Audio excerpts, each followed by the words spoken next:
Well, severe weather ahead of July 4th threatens to upset one of the busiest travel weeks of the year.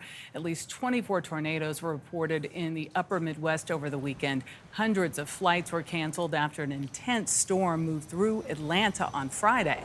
The FAA even evacuated some air traffic controllers at Hartsfield-Jackson Airport due to strong winds. Dave Malkoff is there. Dave, good morning. Good morning, Michelle. Yeah, we were here over the weekend. We saw hundreds of passengers camped out not only outside of security, but also in the tunnels that run underneath the airport. It is almost the 4th of July, and we had harsh weather here and up north.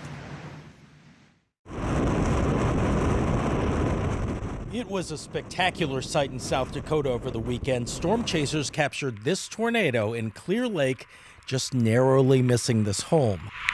Listen to that. The twister ripped through a roadway, causing drivers to hit their brakes. Stay. Across 3 states in the upper Midwest, there were at least 15 tornadoes reported yesterday, with wind speeds clocking nearly 200 miles per hour. Down in the southeast, an intense storm brought lightning over the world's busiest airport in Atlanta. Heavy rain and pounding hail in the area complicated travel and stranded passengers throughout the weekend. Turns out we go there and there's 100 people on standby. There have been nearly 1,000 flight cancellations into and out of Atlanta's airport since Friday. Delta Airlines, headquartered in Atlanta, said it had to inspect more than 100 planes for possible hail damage. It was like little stones hitting the aircraft. This passenger and her daughter heard it as they were landing.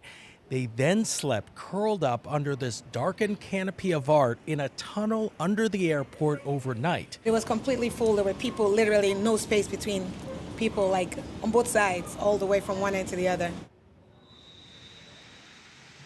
She said her daughter actually liked sleeping under there because it was kind of camping out because of that overhead art that's there.